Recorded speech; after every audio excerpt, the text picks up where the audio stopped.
Hello, and welcome to How to Be in the Spotlight with me, Rylan, the podcast where I speak to those who've been thrust into the public eye and lived to tell the tale. To end this series, I'm joined by a total icon of the internet. It's the TikToker and train-spotting enthusiast, Francis Bourgeois.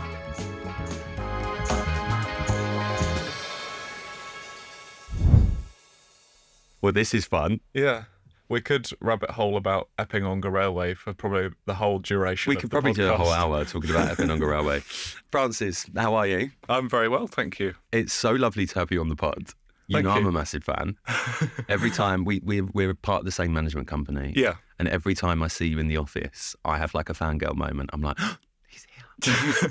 I literally adore you. Are you well? Feeling a little bit sort of post-big weekend shaky. Has it been a big weekend? Yeah, it has. What have you been up to? I celebrated my birthday on Saturday. Happy birthday. Thank you. What did you do? So I wanted to bring the birthday party vibes to a railway setting. Okay. And in a 1960s Mark I carriage, I set up a sound system and DJ decks and had 30 of my friends in the luggage area dancing up and down whilst the train was moving. I didn't think I could love you anymore. Was it amazing? Oh, it was great. I'm so furious I wasn't there. I am fuming. And actually, the rhythm of kind of going over jointed Good with a track beat. got people moving, really, who maybe were less inclined to move to music in the first place. Francis's disco train. Yeah. I mean, I'd buy the ticket. I'd buy a season ticket, to be perfectly honest. Francis, I want to ask you a question that I asked all my guests when we start, and that is, what does being in the spotlight mean to you? I'd say being in the spotlight means, what it means to me is changing younger railway enthusiasts' lives and making their experience better. And that is not something I set out to do in the first place, but is indirectly what I've found I'm doing and has actually been the most amazing and rewarding thing to see and experience. Well, let's go back to that moment that you pretty much came into all of our consciousness. Back in 2021, your train spotting videos started to go viral. Take me back to the video that you believe was the one that launched you into the public eye. Well, COVID happened, and there was such a shift in my sort of daily pattern of doing things. I went from doing my degree to coming home, being with my brother, being with my family again. And actually, it was almost an identical setting to when I was at primary school and secondary school. It's like regression. Yeah, and my brother and I, we were in full-blown creative mode. We were making music. I made a song about the local quarry. As you do. We were making videos as well. And my brother said, well, we could maybe start like a TikTok. So I thought, okay, well, sure. And then... So is it just on a whim? Yeah. All right, fine. And previously, it was these videos that we'd show like family members, or even just for our own satisfaction. Yeah. But then to sort of put it out into the ether, it was kind of like a new level of excitement for us, I suppose. And at that moment, did you realise that this could actually turn into something? No. It was just not on your radar at all? It was just a matter of having fun. And it felt like things were naturally coming together. Because I was going and seeing the trains and we were making videos. So why don't we merge the two? Yeah. And then from there, it just kind of continued. But what I found was, in starting to make these videos, I reconnected with my passion in like its totality. Yeah. Because like having gone through school, etc., I sort of lost some of my childhood railway enthusiasm. In terms of like a video that sort of blew up, I suppose, there wasn't really one. It was just like because I was doing it so much, it was just a steady growth. There were spikes of like, oh, this video's done well, this video's done well. And it was just like a snowball, really. So this snowball, when did it hit you in the face, for want of a better term? When was it that you went, hold up a minute, what me and my brother have just been doing, this sort of screaming into the unknown of releasing our creativity, this is now turning into something that people are wanting, and this could be something for me. So I returned to uni during kind of a lull in the kind of the COVID period. I was just going to the pub with my friend, and I walked into this beer garden, and I just wanted like a nice relaxing pint with my friend, and I saw all of these eyes like eyeballing you, and I heard Francis, all of these kind of like whispers, and then someone just shouted Francis, and then everyone went "Way!" like it was a football match, like a football match. And I was just like so stunned. And it was the university hockey team were having like a social. As you do. And then they said, "Oh, you're our goalkeeper on our FIFA Ultimate Team, or like FIFA like Dream Team thing." I was like, "What? What's going on?" And that was like the second time I'd ever been publicly recognised. I picked a bench in the far corner of this beer garden, and I kind of sat facing away from the people behind me because it was like I found it so overwhelming.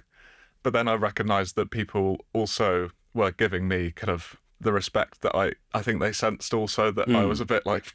But that's exciting, right? Yeah, that's exciting. A little bit daunting, don't get me wrong, but it's exciting. And at this point, this is when that traction started to really pick up pace, and things started changing for you.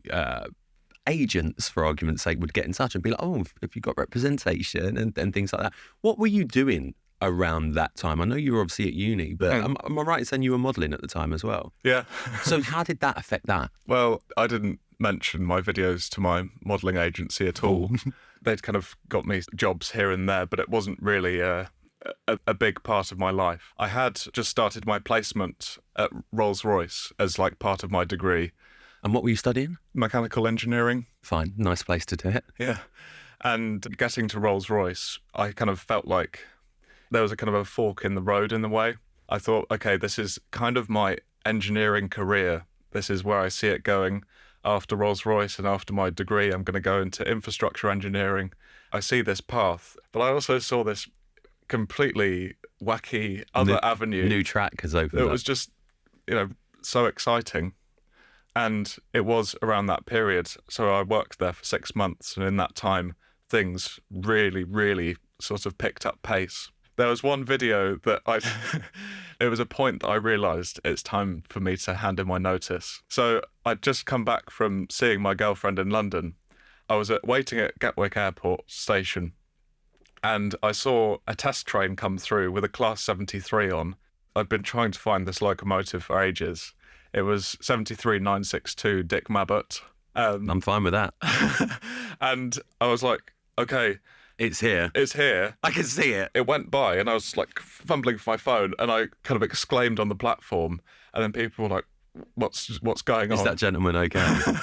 And I worked out, okay, it's getting into Brighton at midnight.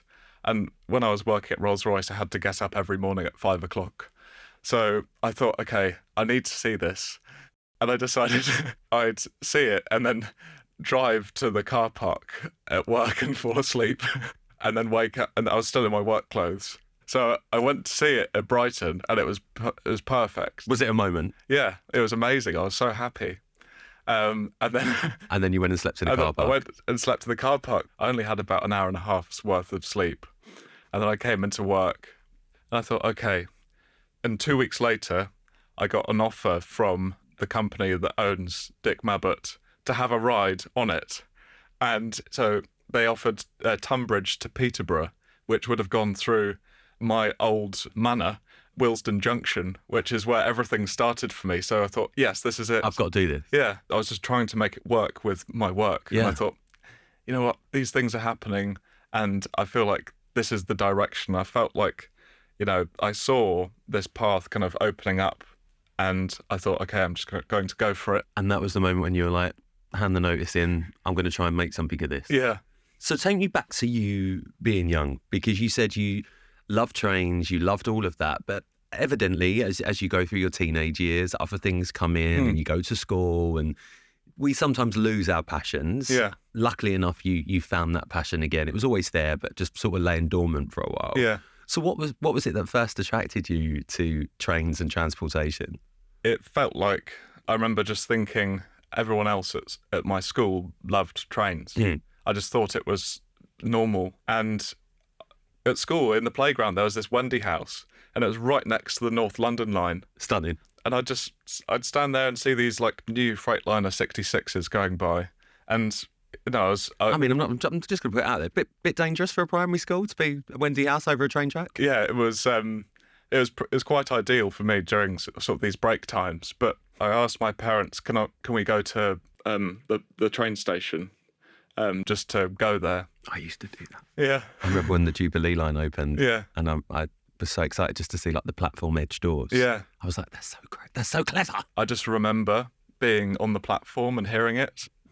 And even the smell of Willesden Junction, like when I go through the walkway up onto platform 5 now, I smell it. I so know what you mean. It's by like that. a damp. Yes. That like the tactile flooring when it gets damp. Yes. I think my one for me is always it's like normally the district line, the underground line.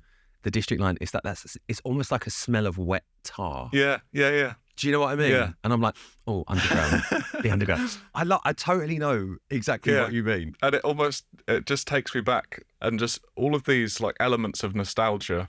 And my railway passion basically was cemented in model railways as well. Really? Okay, Yeah. interesting. So I got my first train set aged 4, and my granny got it for me for my birthday.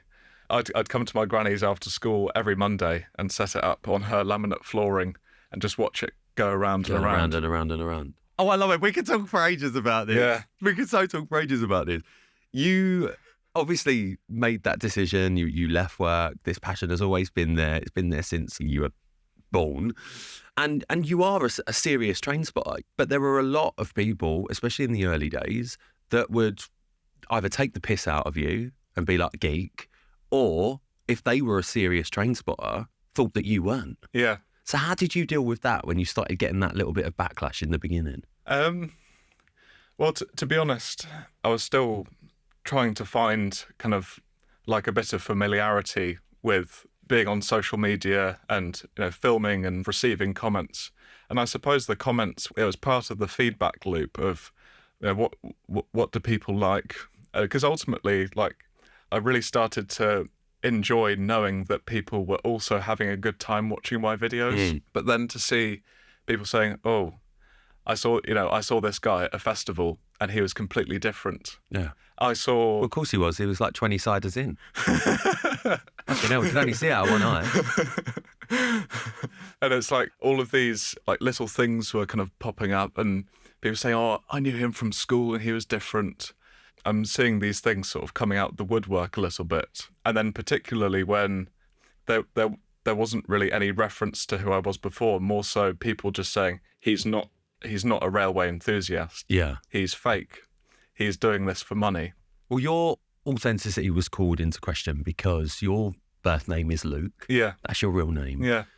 But you adopted the name Francis when you started doing this and putting those videos up. Was that a conscious decision of yours to do that? So it was basically because of my job at Rolls-Royce. When I was applying for my placements, I wanted to create these videos and I wanted to release them, but I also wanted to protect my sort of professional life.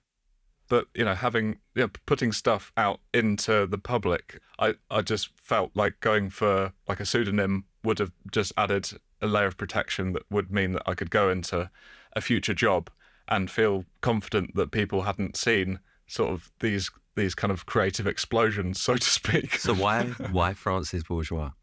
Well, I remember going on a walk with my brother, and we were walking through a quarry.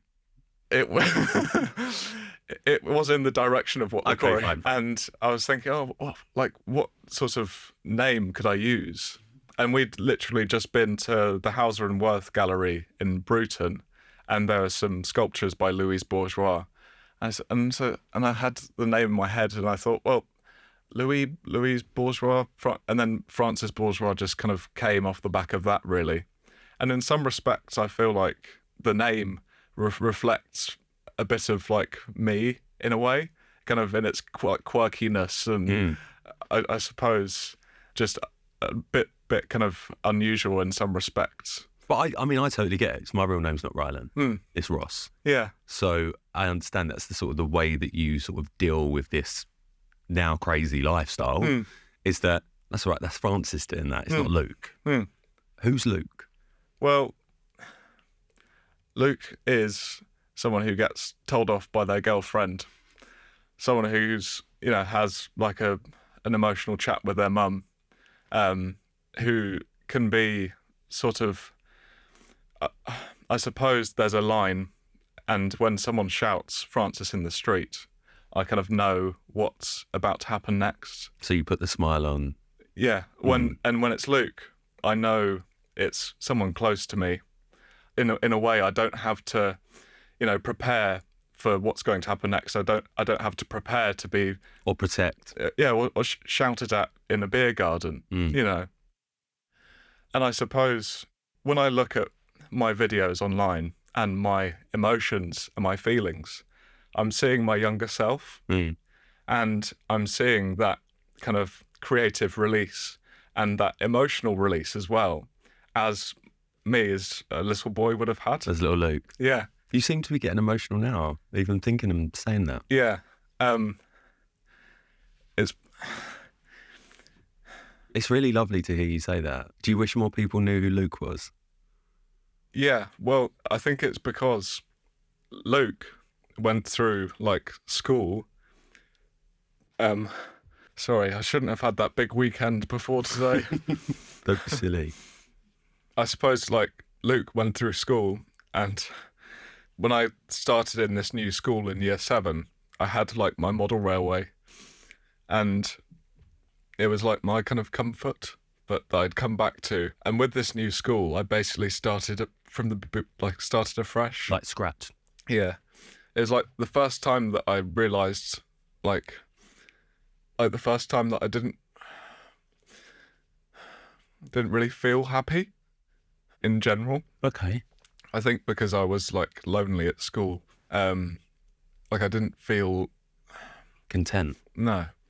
And I suppose some of that childhood happiness was kind of kind of falling away a bit. Just wavering. Yeah. I have this photo of me with my model railway, and I'm in the corner playing with it, and looking at the photo now and seeing it was in year 7 in the corner, and I could see my face. I was smiling, but I can also feel what I felt then. But through school, it was then a matter of trying to make my social environment work at school. You felt like you repressed yourself to, I suppose, fit in? Yeah, but in some respects, that is just kind of the natural progression of growing up.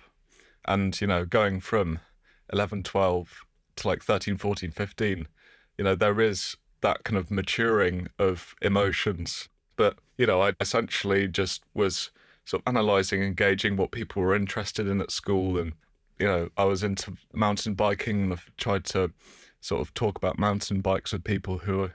And I found friends, and I had an interesting time at school because I kind of adopted this identity that by the end of it, kind of I believed was myself at the time. Yeah. And in that process, I sold my model railway and I got rid of it, and I got all these new clothes, and I kind of had this kind of hard sort of appearance, really. And in a way, when you say, who's Luke? Luke sort of is someone who's gone through that. And I think if you were to say, who's Francis? Francis is me, but has also been the tool and the key for finding that childhood happiness again. And I never expected that to be the case. But the way I feel now about the railway is so visceral and so powerful, and it's taken over everything in my life. But I mean, little Luke could be happy about that. Yeah, and I think ultimately, having posted all these videos, I remember just almost kicking this hard shell open, and I still have the clothes, but like even my hair, just like growing it out, and with that also just became kind of like realizations about school. It was just, there were so many things going on. I can tell. And one, thank you for being so open about that. And two, I hope you now know that you don't ever have to hide who you are and what you love and what ticks your boxes, what ticks you over. Because your videos, I remember when I saw one of your first videos, because I thought, who's this guy that everyone's talking about? The joy that you get when you see, the train you've been looking for, when you see something that you've not seen before, gives me joy. Yeah. It gives other people joy. And there's going to be thousands, if not tens of thousands, of other little Lukes out there that are growing up now in a world with Francis showing them, no, that's all right. Don't sell your train set. Yeah. You haven't got to do that. Yeah. Keep it. Yeah. And like I mentioned at the beginning, that's been the most amazing thing. Yeah. I've had kids like come up to me and say, thank you so much, because I'm not bullied anymore at school. Yeah. And just to have made a difference, even to one person's school experience, has made every sort of negative comment worth it. Yeah. Because, ultimately, like I wish I had someone to have kind of reaffirmed that trains are cool at that, when I was younger. But it's so lovely at the moment as well, because fellow railway enthusiasts also find like camaraderie online on social media, so they can find like an enthusiast support network where that you may not have a enthusiast friend in your school, but maybe in the next school, and you can meet up and things like that. How does it feel knowing you're that guy now for them? I think it's great. It feels nice to have made a difference.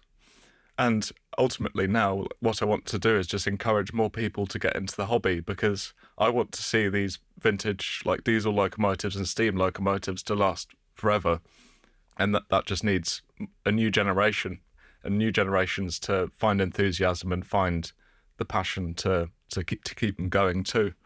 With this newfound fame comes a lot more opportunity. You obviously got your self-management, agents, blah, blah, blah. Well, one of the things that did come along that, one, I'm so proud of you for, but also so jealous of, is that Gucci came knocking on your door. And not only did they come knocking on your door, they brought their house to your platform. The campaign was all set around the trains. Yeah. You just being you, looking incredible as well, may I add. Thank you. How did it feel in that moment when you've got one of the biggest fashion houses on the planet going, we love what you do and we love your hobby and we want to team up and make it all about you and railway enthusiasm? I suppose I didn't really know the extent of what was happening until like seeing the campaign itself. I thought I was just featuring in a campaign, and I obviously knew that it was on the railway, but for it to then sort of to look back retrospectively and see like they totally channeled, I suppose, like the whimsical nature of like my version of railway enthusiasm in this like campaign. It was crazy. But I remember it was on the Keighley and Worth Valley Railway, and it was so unbelievably cold. Was it? That they had those like crackable hand warmers in every single pocket possible.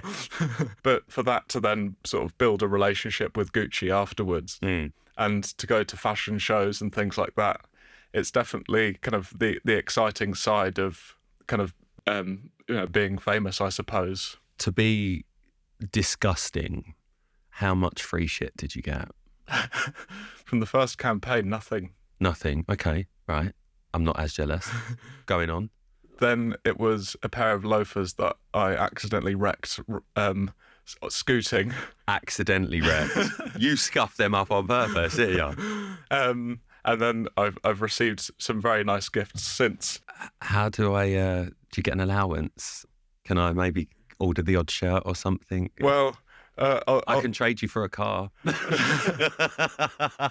I'll see what I can do. I'm joking. But honestly, this life has now brought you into a whole new world, to be perfectly honest. What's the most craziest scenario you've been in where you've had to pinch yourself and go, where am I? Oh, goodness.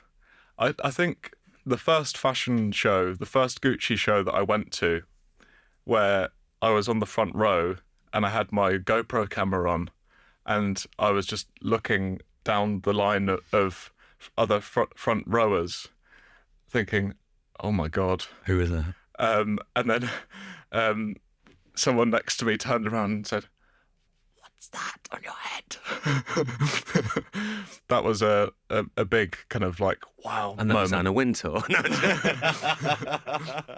It's amazing though to see that. And not only that, you still got to retain what made you the Francis that we all know and love today, which was making those trainspotting videos. You started to do that with celebrities. People wanted to come and join you in that joy. Tell me about some of the people you've worked with. Who's your favourite? I'd say in terms of kind of wackiness of the situation, Joe Jonas was an amazing encounter. I mean, how did that even come about? So he sent me a DM. Oh, God.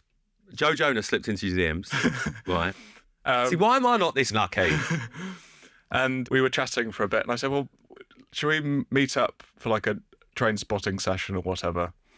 And I suggested one location and time and that kind of fell through. So I thought, okay, well, I'll give it one more shot. And I suggested Old Linslade Field, which is in between Leighton Buzzard and Milton Keynes.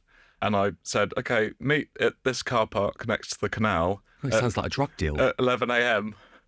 And he said, okay, like I'll be there. And I thought, okay, well, will we? Yeah, and I just thought that it was quite a stretch.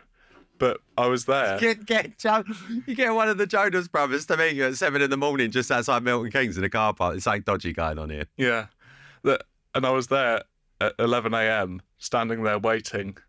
And it was like, okay, 11:01, 11:02. I can imagine you looking at your watch as well like that. And this Mercedes Viano pulls up with like tinted windows. Did you think you were going to get bundled in? And then it was one of those kind of like automatic open doors. So it was going... And then Joe Jonas hops out, "Hey, Francis, how's it going?" And I was like, okay, this is now happening. And then his car, the van waited in the car park. And because it was 11 a.m, I thought I'd pack some lunch. And I didn't know Joe's kind of dietary requirements or anything. So I had all of the potential dietary requirements. What, so you've done a spread as well for him? Yeah, I got the fake bacon BLT. Stunning, a bit of bacon. And I think he actually went for that option.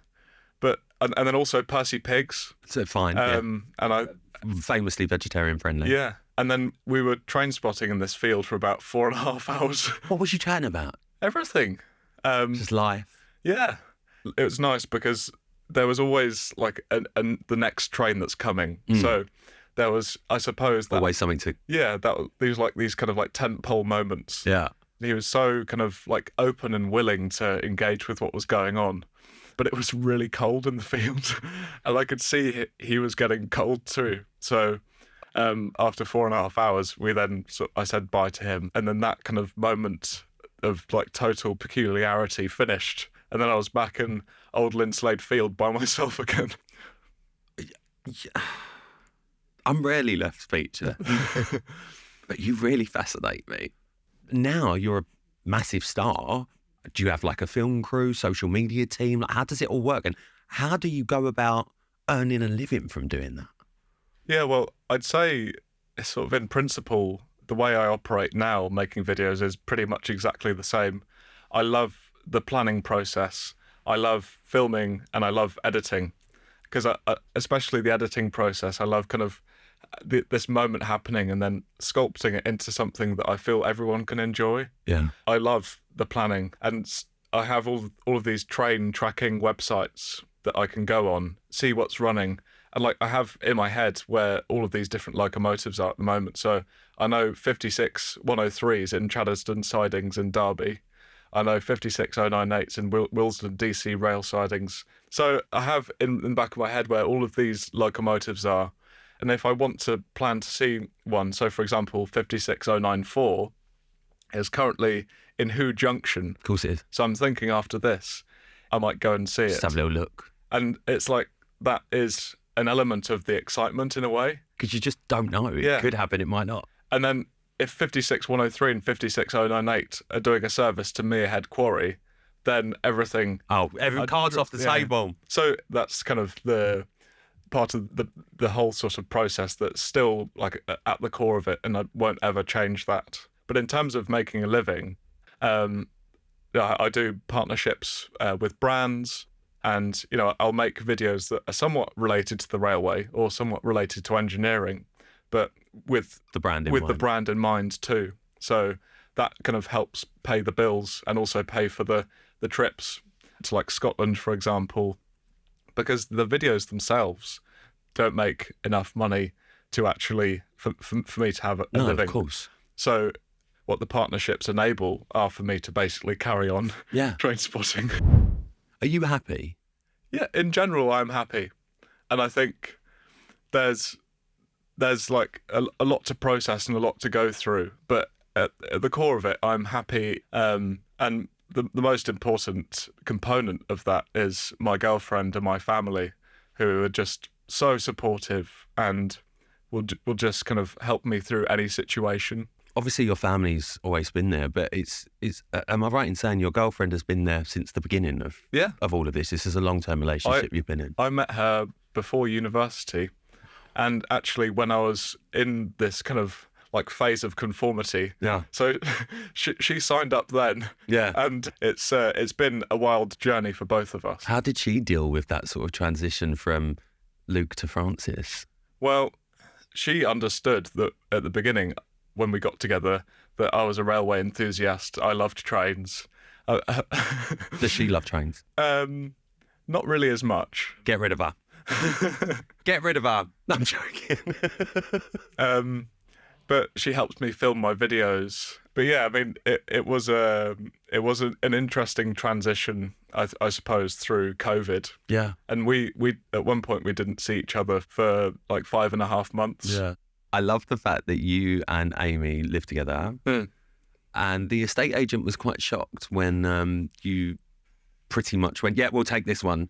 Can you tell me why? Well, it was actually just speaking with different estate agents. I was on the phone with one and I wanted to see if this flat was available, which it wasn't anymore, and it was a flat by the railway. So I said, by the way, just by any chance, are there any other... railway-based flats? Properties by the railway? And he said, yeah, why? I said, oh, well, I'm a train spotter. He went, oh, that's weird. I didn't proceed with that estate agent afterwards. But I found this other flat, which is lovely, and is now home to my current model railway. Oh, yes. Which runs through the kitchen, dining room area, through the living room, around a kind of like a flap section. Excuse me? In an attachable kind of like a cat flap? Yeah, in a way, right. Just because it's through like a sliding door. You can't throw around the word flap on a podcast and not explain what you mean. Okay.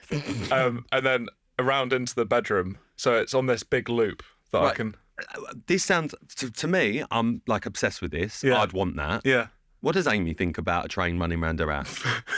So the only time is kind of when she's getting ready for bed or when the TV's on. So if it's a show like that I don't particularly enjoy that she's having a good time watching, I might just run a train because it runs in front of the TV. Oh my God. So I can run a train around. So every time it comes around, I can have a bit of excitement at least.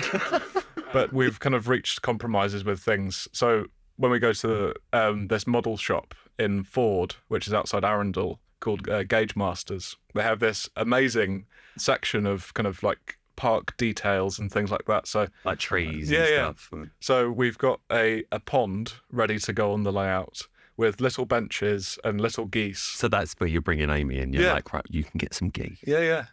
I'll have another class 357. You can have a goose. Yeah. So there'll be this lovely quaint section, and then the class 56 was going.